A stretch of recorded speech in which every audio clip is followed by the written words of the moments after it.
Voy a empezar por una anécdota personal. Cuando la terrible crisis argentina del 2001, diciembre de 2001, recuerdo que uno de los, creo que fueron 5 presidentes, me corregirá Carlos, que se sucedieron al frente del país en 10 días, uno de ellos pronunció una frase memorable, que era: Argentina está condenada al éxito. Y esa frase me sirve para insistir en una idea que repetimos mucho en la Fundación, en FAES, que es que los países no están condenados al fracaso ni tienen garantizado irremediablemente el éxito, que depende de las buenas políticas, de las políticas que se hagan. Y que no es lo mismo, por tanto, una cosa que otra. No es lo mismo una política que otra. Hay políticas que causan estragos y hay políticas que permiten a las naciones prosperar, avanzar, desarrollarse. Y de esas buenas políticas podríamos hablar de varias de ellas. Hoy hemos hablado a lo largo del día de varias de ellas, de la libertad, de la democracia, etcétera. Pero hay una que es absolutamente esencial y es el fortalecimiento del Estado de Derecho. El título de esta mesa es precisamente, bueno, Estados de Derecho y Estados del revés. Y con esta frase, que es un poco un juego, queríamos sugerir dos ideas. La primera, que es que cuando un Estado no es de derecho, es del revés, está del revés. Y la segunda, que es que un Estado que está del revés puede estar del derecho, se puede revertir con buenas políticas. Y para eso hay que entender una cosa fundamental, que ahora que tengo al profesor Astarloa aquí a mi izquierda, se dedica a esto de enseñarlo mucho, yo lo he aprendido de él, que es que la democracia no es simplemente un proceso formal, no basta con votar para tener democracia. La democracia es mucho más que eso. Y ese Estado de Derecho es limitación del poder y es garantía de los derechos individuales. Y hay varias pruebas cuando es un Estado de Derecho y una de ellas, por ejemplo, es que la oposición pueda disputar elecciones en absoluta igualdad de condiciones. Otra, por ejemplo, es tener una prensa libre que pueda actuar con total libertad sin tener presiones. Y los expertos, los ponentes que tenemos hoy son expertos en esto lo conocen muy bien porque lo viven, porque están ahí. Porque están en Venezuela, en Argentina. Álvaro, que les va a moderar, conoce América Latina muy bien. Y ellos no tienen miedo a denunciar que algunos países de América Latina solo pueden calificarse formalmente como democracias y además tienen el coraje de luchar día a día, de trabajar día a día para intentar remediar eso. Lo hacen por patriotismo, para que sus compatriotas puedan disfrutar de democracias de verdad. Esa tarea, evidentemente, es una tarea muy dura, durísima, con un coste personal altísimo, pero lo que no tiene por qué ser es una tarea en solitario. Y aquí yo quiero decir que nuestra responsabilidad, y desde luego en FAES la asumimos, es apoyar, animar, ayudar a quienes defienden el Estado de Derecho donde no lo hay, en Venezuela, en Argentina y en cualquier otro sitio del mundo.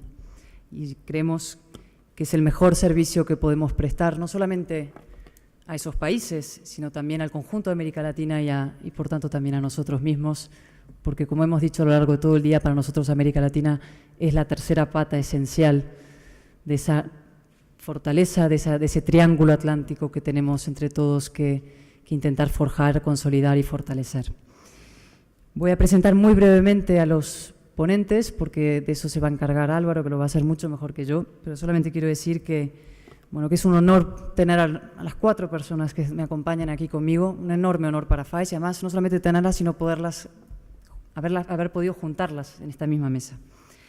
Julio Borges es diputado venezolano y fundador de Primero Justicia y ha sido absolutamente determinante en la construcción de una alternativa de democracia en Venezuela, con su generosidad, con su sentido de Estado, con su patriotismo, la construcción de una alternativa, que eso no es nada fácil. Hay que poner de acuerdo a muchas personas con sensibilidades diferentes, hay que ser generoso, hay que tener sentido de visión larga, hay que pelear para hacerlo. Y Julio ha sido absolutamente esencial en que hoy Venezuela tenga una alternativa clara, una alternativa real, democrática, de futuro para el país. María Corina también es diputada, ahora coordina el área internacional del Comando Simón Bolívar, como se llama el equipo de campaña de Enrique Capriles, Y María Corina se ha destacado a lo largo de toda su carrera por una extraordinaria valentía, por hablar claro, que eso siempre es difícil y siempre tiene un coste muy alto. Una extraordinaria valentía, y yo quiero darle las gracias muy especiales también por acompañarnos hoy aquí. Somos todos admiradores de ese coraje, de esa fuerza que ella tiene, esa fuerza que ya veréis que es contagiosa y que arrastra. Carlos Pañi es, ahora que él no me escucha, puedo decirlo, en mi opinión, el mejor analista político que tiene la prensa argentina, como mínimo la prensa argentina, un magnífico analista político, el gran columnista del diario La Nación, que es el gran diario de allí, y sus columnas son motivo claro de esperanza para Argentina. O sea, hay personas capaces de denunciar con el rigor, con la precisión, con la brillantez, lo hace Carlos. Eso es motivo de no decir aquí hay un país que es complicado, que en el fondo ni condenado al éxito, tampoco condenado al fracaso, sino que ahí existen ventanas de oportunidad, de posibilidad de futuro con personas como él. Es capaz de desmontar las mentiras, las manipulaciones, las demagogias a los que nos someten en frecuencia los gobiernos de allí. Y para presentarles y moderarles, nos acompaña, y quiero darles las gracias también de manera especial, Álvaro Vargas Llosa, que es realmente uno de los más importantes analistas políticos que hay de la actualidad en América Latina. Por usar la expresión que utilizó de sí mismo ese gran liberal que fue Raimon Aron, Álvaro es lo que yo diría un espectador comprometido.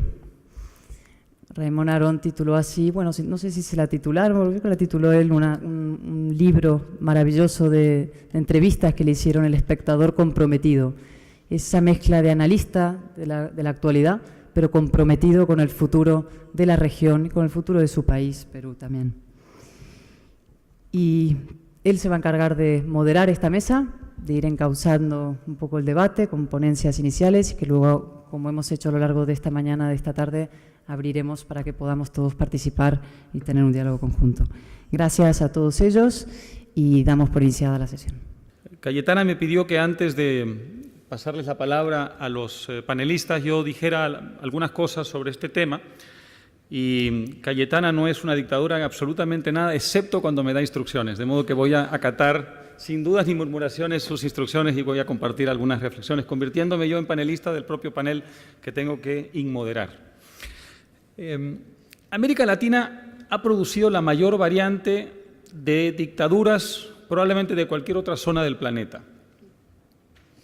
Cuando se independizó, produjo una serie de caudillos que fueron la respuesta que dio la independencia a la colonia. A diferencia de lo que pasó en Estados Unidos, donde el sistema colonial fue reemplazado por un sistema de leyes y de instituciones, en el que había desde luego figuras descollantes, pero bajo el marco de unas leyes e instituciones que tenían más importancia y perdurabilidad que estas figuras descollantes. En América Latina lo que pasó fue esencialmente que mudamos de personas, pero no de naturaleza política. Entonces, lo que surgió fue una variante de la dictadura, que era básicamente la del caudillo militar. A lo largo del siglo XIX hay dos grandes enfrentamientos en América Latina. Uno es entre el centralismo y el federalismo, en algunos países, Argentina uno de ellos, por ejemplo, y otro es entre el liberalismo y el conservadurismo, por ejemplo, en el caso de México, en el caso de Perú y de otros países. Pero en realidad, bajo esta aparente antinomia entre federalismo y centralismo, entre liberalismo y conservadurismo, lo que había era una sucesión de caudillos militares. Teníamos básicamente una sucesión de hombres fuertes, y eran todos hombres, por supuesto, armados hasta los dientes, que imponían su forma de ejercer el poder. En un momento dado, América Latina decide modernizar a sus dictaduras. Y entonces surge una cosa extrañísima, que se llama el positivismo, que tiene su origen en realidad en Francia, en un sociólogo a quien nadie le hizo el menor caso en su país y en Europa, Augusto Comte, pero que tiene en América Latina una desproporcionada influencia. Y entonces hay latinoamericanos que dicen, estos caudillos militares son unos bárbaros, vamos a reemplazarlos por una cosa moderna, progresista. Y entonces reemplazan eso por otro tipo de caudillos militares o en algunos casos civiles que ejercían también la fuerza. Y entonces así es como tenemos la influencia del positivismo a la caída de la monarquía en Brasil. Ya saben ustedes que en Brasil la monarquía portuguesa se trasplantó allí y que duró varias décadas mientras el resto de América Latina se deshacía de la colonia. Y después de la monarquía brasileña lo que hubo es una serie de regímenes autoritarios bajo la influencia del positivismo. En México pasó lo mismo bajo Porfirio Díaz y la propia Venezuela tuvo con Juan Vicente Gómez su etapa positivista. Y la idea era que estos caudillos iban a desarrollar, modernizar a sus países y que en cierta forma respondían a unas leyes científicas que empujaban, de las que ellos eran por supuesto intérpretes, que empujaban a América Latina hacia el progreso. Pasan los años, pasan las décadas y surge un nuevo tipo de dictador en América Latina que es el populismo. Hay, en fin, debates sobre dónde surge exactamente, si es Getúlio Vargas en Brasil, si es Perón en Argentina, no importa. Lo cierto es que a partir de los años fines de los 20, comienzos de los 30, en gran parte por efecto de la crisis internacional económica en América Latina, empieza, y también digamos, del trasplante de muchos ciudadanos de zonas rurales a zonas urbanas y el surgimiento de una especie de, en fin, masa obrera, podríamos llamarla, surge el populismo, que dice, no, vamos a reemplazar a estos dictadores carcas, estos dictadores del pasado, y vamos a crear una forma más moderna, más incluyente, más participativa de institución política. Y entonces surgen los caudillos populistas que gobiernan a lo largo de muchos años. Luego viene otro tipo de dictador, y ahí hay una especie de retroceso, porque ya no se creen tan modernos. En realidad asumen su condición de anacrónica, pero lo que quieren es dar resultados y justificar todo por los resultados. Y la frase que los resume a todos es básicamente roba, pero hace obra. Y uno de los emblemas de este dictador era uno que tuvimos en Perú, que se llamó Odría, un tipo de dictador más bien de derecha, más bien militar, no siempre, pero casi siempre militar, que ponía un gran énfasis en la obra pública, era el caudillo de la obra pública, que robaba mucho y dejaba robar mucho, pero que hacía. Y hacer significaba petrificar sus acciones, literalmente, en grandes monumentos de obra pública. Luego decidimos que nos hemos aburrido de esos dictadores, entonces producimos un nuevo tipo de dictador. El revolucionario marxista, que se subleva contra estos regímenes militares de derecha, en algunos lugares triunfa, en otros no, y que provoca como reacción lo que se conoce más del dictador latinoamericano en el resto del mundo, que es el viejo dictador militar autoritario de derechas, como el que representó Pinochet en Chile, como el que representó, por ejemplo, la Junta, o los que representó la Junta militar argentina. Prácticamente todos nuestros países tuvieron ese tipo de dictadores. Muy bien, nos deshicimos de esos dictadores y dijimos a partir de los años 80, con algunas excepciones, pero en general, esa era la tónica del continente, nos hemos librado por fin de la peste autoritaria, casi 2 siglos después de recuperada la independencia de América Latina. Vamos a transitar ahora sí, de una vez por todas, hacia el Estado de Derecho. Era, por supuesto, una ilusión, porque ha surgido en América Latina el nuevo tipo de dictador. Yo no voy a hablar mucho de eso, porque seguramente nos van a hablar de eso nuestros distinguidos panelistas, pero yo me siento con la obligación en fin, hacer un pequeño aporte, porque creo que mi país es el que inauguró esa nueva, mi país de origen es el que inauguró esa nueva forma de dictadura latinoamericana. Yo la llamo la dictadura del travesti. Saben que travesti es una palabra que inventa un sexólogo alemán en 1910, que publica un libro importante sobre la erótica del travestismo, que no es propia solamente de los varones, es también de ambos géneros, y la idea es que hay una erótica que empuja a un género a asumir los atuendos del otro género sin cambiar de sexo necesariamente. Bueno, eso es la nueva dictadura latinoamericana que inaugura Fujimori desde la derecha en América Latina, en Perú, y que ahora está representada más bien en la izquierda en, por supuesto, países como Venezuela, como Ecuador, como Bolivia, con algunas variantes, y el caso argentino, que no es exactamente igual, pero que tiene muchísimos parecidos, y yo creo que en el futuro, si no hacemos algo para evitarlo, tendrá cada vez más. Un tipo de caudillo que surge por las vías democráticas, que asume unos atuendos de tipo democrático, pero que una vez que está en el poder empieza a desmontar el armazón republicano, las instituciones de la democracia, todo esto a través de una comunicación casi mágica, casi espiritual, con una población que, con muy legítimos reclamos contra la democracia de la que venían, empieza a sentir una adhesión que ya no es racional con ese tipo de régimen y que en muchos casos se justifica desde el punto de vista puramente material porque le toca al dictador travesti de América Latina una circunstancia absolutamente excepcional desde el punto de vista internacional. Nunca se alinearon los astros más para una variante de la dictadura latinoamericana que en los últimos 10 o 15 años. Estos dictadores se sacaron la lotería en Argentina, en Venezuela, en Bolivia, en Ecuador. Es decir, ha habido años en que han tenido tasas de crecimiento superiores a las de las democracias abiertas, basadas en economías de mercado que estaban haciendo las cosas bien. Hasta ese punto el contexto internacional distorsionó los resultados. Obviamente por poco tiempo, obviamente a mediano plazo eso no podía continuar, pero en cualquier caso, en el momento clave en que esos regímenes trataban de consolidar sus autoritarismos, tuvieron esa enorme ventaja. De modo que nos hallamos hoy en una América Latina, con esto termino, que está básicamente dividida entre un conjunto de países que yo creo que están representados esencialmente por la Alianza del Pacífico, que ha surgido últimamente, de la que forman parte Colombia, Perú, Chile y México, y algunos más que se irán incorporando, que son países que tienen hoy día una democracia liberal relativamente sólida, una cierta visión de consenso sobre lo que representa la modernidad, una relación con el mundo que pasa por la globalización y una apuesta bastante seria por la economía de mercado. La otra América Latina, la América Latina de las dictaduras disfrazadas de democracias, de contenido altamente populistas, que ejercen el autoritarismo vertical, la violencia, la corrupción y que además pretenden socavar a las otras o a las democracias del continente porque esas democracias, entienden estos dictadores muy bien, representan para ellos una verdadera amenaza. Mi posición, no todos comparten mi posición, es que las democracias modernas, liberales de América Latina no deben contentarse simplemente con lo que son, sino que deberían asumir la responsabilidad de ayudar a nuestros hermanos y hermanas de los países que sufren dictaduras a liberarse de esas dictaduras, no solamente por una elemental razón de solidaridad moral, sino también porque está en el interés de esas democracias que esas dictaduras no sigan socavando y corroyendo las bases institucionales de América Latina, que siguen siendo todavía muy frágiles, porque ese es un enemigo que está muy activo, que pretende penetrar en esas democracias, que lo hace todo el tiempo, y si nos descuidamos podríamos más temprano que tarde lamentar mucho nuestra pasividad, por no decir nuestra complicidad.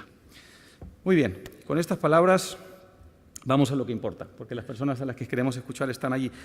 Cayetana ya hizo una introducción de cada una de ellas. Quizá puedo mencionar un par de cosas más, pero realmente ya dijo mucho. Julio, efectivamente, es diputado de la Asamblea Nacional. Si mis datos no están equivocados, es abogado egresado de la Universidad Católica Andrés Bello, con posgrados en Boston College, en Filosofía Política, y en Oxford, en Políticas Públicas. Ha sido además profesor de su alma mater. Y es uno de los fundadores de Primero Justicia, que es una de las buenas cosas que han pasado en ese país donde han pasado tan malas cosas en los últimos años. Y Primero Justicia es uno de los, por supuesto, baluartes de la oposición y representa en la mesa de la unidad un elemento central. Pero más importante que todo eso es lo siguiente. Julio tiene los pómulos más indestructibles de América Latina.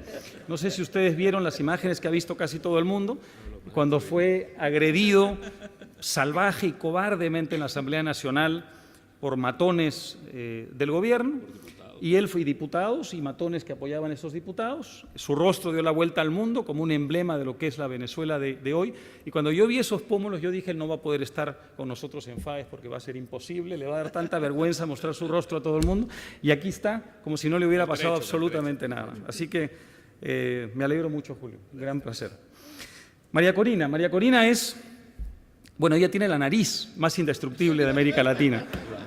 Su foto con el tabique partido, con los ojos amoratados, también dio la vuelta al mundo, también fue víctima de una agresión absolutamente cobarde, que lejos de intimidarla, la tiene aquí, como siempre, peleando por sus ideas. No contentos con haber tratado de destruir físicamente a María Corina, hace pocos días trataron de destruirla moralmente porque le grabaron una conversación privada con un mentor y un profesor suyo en Venezuela, una conversación ni siquiera grabada telefónicamente, sino una conversación privada en la casa de esta persona. Y cuando yo me enteré que había un audio, dije, me voy a enterar de todos los secretos de María Corina. Y fue una decepción tremenda porque lo que descubrí es que María Corina dice en privado exactamente lo mismo que dice en público. Y es una de esas raras políticas latinoamericanas que dice lo que piensa y hace lo que dice. Y dice en público exactamente lo mismo que dice en privado. De modo que por esa razón, además de todas las demás, te tenemos mucha admiración, María Corina. Bueno, y Carlos Pañi es, efectivamente, yo tengo muchos amigos periodistas argentinos que admiro mucho, que leo con devoción, pero Carlos quizá es el analista político y el periodista político más importante de Argentina. Es imposible entender lo que pasa en ese país, que de por sí es sumamente difícil de entender si uno no lee a Carlos, que además tiene una dimensión, en fin, académica importante. Es columnista de La Nación y fue columnista de ámbito financiero muchos años, pero también es profesor de Historia en la Universidad Nacional de Mar del Plata y enseñó allí mismo Historia de las Ideas Políticas y ha sido investigador de un instituto que se llama Emilio Ravignani. Y además es consultor de empresas tanto en Argentina como en el extranjero. Así que tenemos un panel de lujo. Si en América Latina las cosas estuvieran en su lugar, estas tres personas no estarían haciendo oposición, sino que estarían tomando las decisiones en América Latina. Espero que no pase mucho tiempo antes de que eso sea cierto. Bueno, muchas gracias por esas palabras tan generosas a Cayetana y a Álvaro. Es un placer estar con ustedes acá y poder aprovechar el tiempo para transmitirles lo más preciso que pueda lo que está sucediendo en mi país. No es fácil, por eso me estaba poniendo de acuerdo con María Corina cuando vinimos para acá y coordinamos que yo quería darles a ustedes como un vuelo de la parte económica y social de nuestro país y que ella pusiera el acento en el tema político. Y por eso preparé unas láminas que quisiera pedir si pudieran ponerse en el monitor, que están allí, deben estar por llegar. Porque una de las cosas que se habla en el caso venezolano es como si se tratara de un país que está viviendo una revolución y que esa revolución se está haciendo por los más pobres y que esa revolución es una revolución que puede sacrificar la libertad o puede sacrificar la democracia por un fin superior que es vencer la pobreza. Y en ese sentido que uno pueda tener igualdad a costa de libertad. Pero yo lo que quiero demostrarles el día de hoy es que es todo lo contrario. No solamente en estos 14 años hemos perdido la democracia, la libertad, sino que en términos económicos estamos muy en retroceso con respecto a lo que ha sido la historia del país. Veamos si se puede arreglar el... ¿Ah?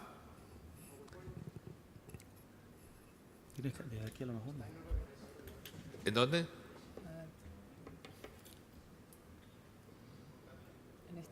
¿Hasta aquí? Ahí está. Debe estar Aquí está Julio Borges. Perfecto. Gracias. Nos hacía falta Giovanni.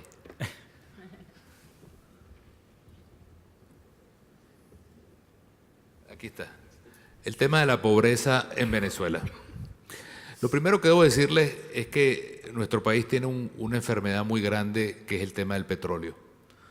Cuando comenzó el gobierno de Hugo Chávez, el petróleo estaba a $7 el barril. Ha sido uno de los precios más bajos que hemos tenido. Pero después ese precio se ha ido recuperando y hemos llegado al precio de $150 el barril. Imagínense ustedes un país que vive solamente el petróleo y que pasa de $7 y pega ese brinco a $150 el barril. Bueno, eso ha significado que en Venezuela, en estos años, desde 1999, vean ustedes ese número que está allí, ha entrado por concepto de petróleo $1,5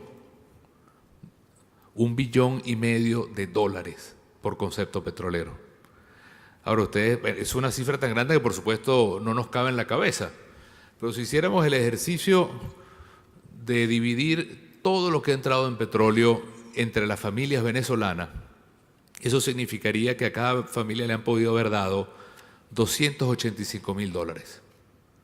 Imagínense lo que significa el poder que una familia pobre como las hay en Venezuela haya podido tener el acceso a $285.000 solamente con un reparto plano y equitativo del tema petrolero. Pero la triste realidad es que después de tanto dinero que ha entrado, en Venezuela todavía hay casi 8 millones de pobres, de los cuales estamos hablando de más de 2 millones de pobres que se acuestan todos los días sin comer completo en Venezuela.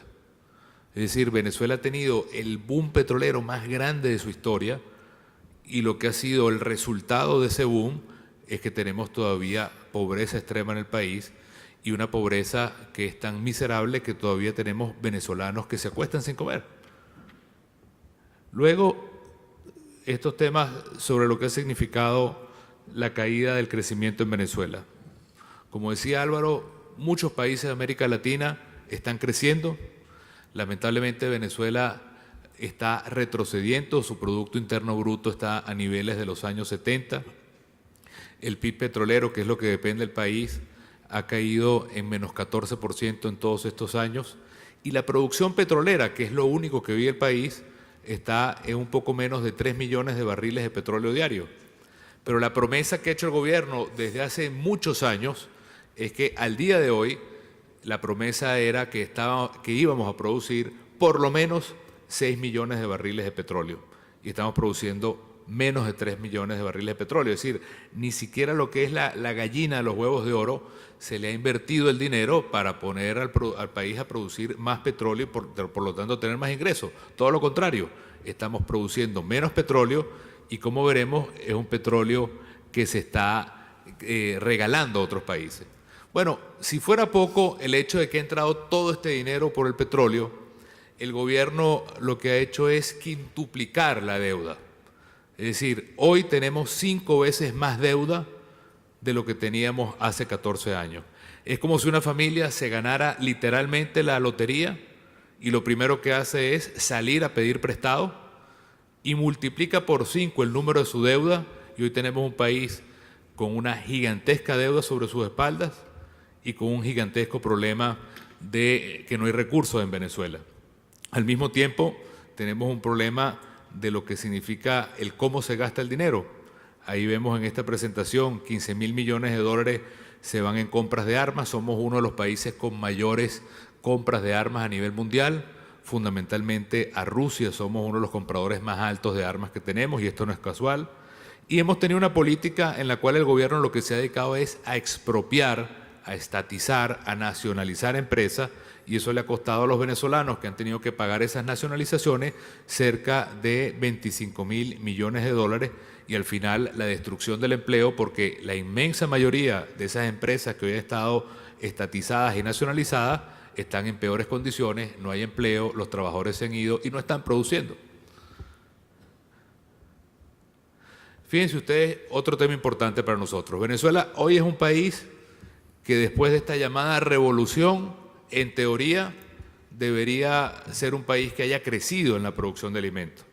Fíjense, el primer rubro, lo que nosotros éramos en el año 99 cuando comenzó el gobierno, lo que somos hoy, el café. Antes vendíamos café a otros países, hoy compramos café a otros países.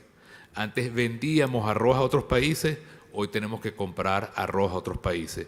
Antes vendíamos pescado a otros países, se ha perdido totalmente la producción nacional.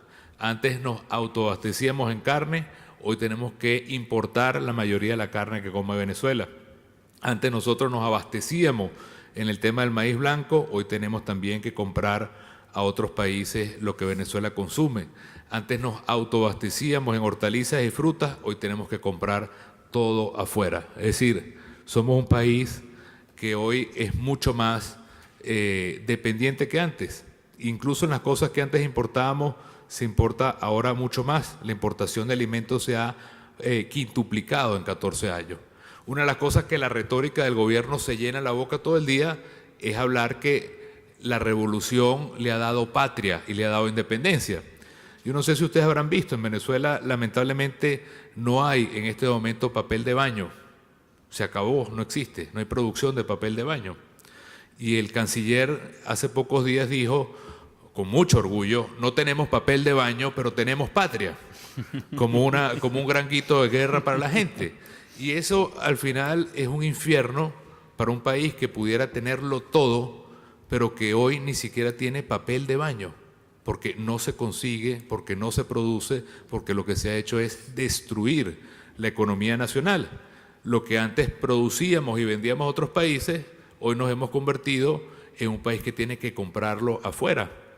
Y eso es algo que no solamente destruye la producción de alimentos o la producción nacional, sino que destruye el empleo.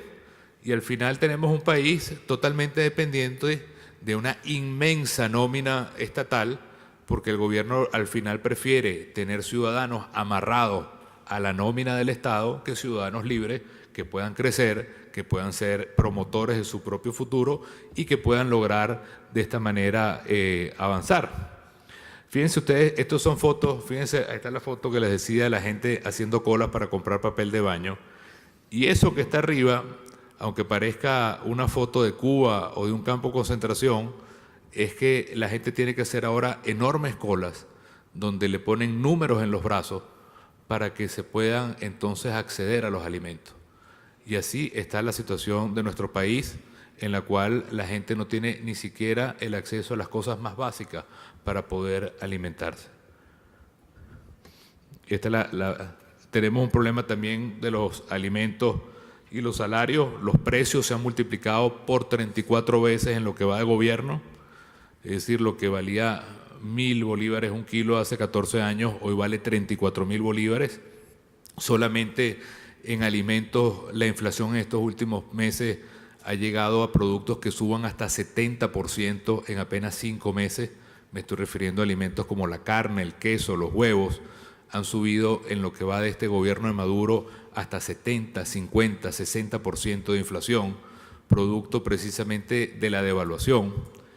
Y luego, comparado con el resto de América Latina, Venezuela es el único país en el cual el salario mínimo no alcanza ni siquiera para comprar los alimentos más básicos.